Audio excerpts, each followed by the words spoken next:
కడప జిల్లాలో RTPP fly ash వివాదం రాజకీయ రచ్చకు దారితీస్తోంది. కూటమి నేతలు తన్నుకోవడం సంచలనం గురైచేస్తుంది. ఫ్లై యాష్ లోడింగ్ లో తలెత్తిన వివాదం చినికి గాలివానలా మారింది. ఆధిపత్యం కోసం ఘర్షణకు దిగటం కలకలం రేపింది. కడప జిల్లాలో రాయలసీమ థర్మల్ పవర్ ప్రాజెక్ట్ బూడిద రాజకీయ నాయకులకు కాసులు కురిపిస్తోంది. బూడిద కోసం తెలుగు తమ్ముళ్లు తన్నుకోవడం చర్చనీయాంశంగా మారింది. ఆర్టీపీపీ నుంచి వృధాగా పోయే బూడిదతో ఇక్కడి నేతలు భారీగా దండుకుంటున్నారు. ఫ్యాక్టరీలకు బూడిదను సరఫరా చేస్తూ లక్షల్లో ఆర్జిస్తున్నారు. బూడిదను లోడింగ్ చేసే సమయంలో వివాదం తలెత్తింది. అది కాస్త ఏకంగా కర్రలతో విచక్షణారహితంగా దాడులు చేసుకునే స్థాయికి చేరింది. ఏ పార్టీ అధికారంలోకి వస్తే ఆ పార్టీ నేతలు ఆర్టీపీపీ వద్ద ఉన్న చెరువును కబ్జా చేస్తూ ఉంటారు.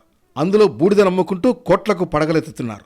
తమకడ్డు వచ్చినా తమ మాటకు అడ్డు చెప్పిన వాళ్ళెవరైనా సరే దాడులతో బుద్ధి చెబుతున్నారు. టీడీపీకి చెందిన ఇరు వర్గాల మధ్య ఫ్లై యాష్ తరలింపులో తలెత్తిన విభేదాలు ఘర్షణలకు దారితీశాయి. ఇరు వర్గాలపైన కేసు నమోదు చేశారు పోలీసులు. రాయలసీమ థర్మల్ పవర్ ప్రాజెక్టులో బొగ్గు ద్వారా విద్యుత్ ఉత్పత్తి జరుగుతుంది. ఓఎస్ఎస్ ఫర్టిలిటీలో అమ్మ నాన్నలకి పర్సనలైజ్ ట్రీట్మెంట్ ఇచ్చారు. In the good hands of science. Mummy daddy అవ్వాలంటే ఓఎస్ఎస్ కి కాల్ చేయండి. మండిన బొగ్గు బూడిదగా మారిన తర్వాత దాన్ని సమీపంలోని చెరువులోకి పంపిస్తారు. అక్కడ వృధాగా పోయే బూడిదను కొందరు వ్యాపారులు సిమెంట్ ఫ్యాక్టరీలకు తరలిస్తారు. ఈ బూడిద కోసం జేసీ ప్రభాకర్ రెడ్డి, జమ్మలమడుగు ఎమ్మెల్యే ఆదినారాయణ రెడ్డి వర్గీయుల మధ్య విభేదాలు నెలకొన్నాయి. ఈ వివాదాన్ని పరిష్కారం చేయడానికి సీఎం చంద్రబాబు స్వయంగా రంగంలోకి దిగాల్సిన పరిస్థితి వచ్చింది.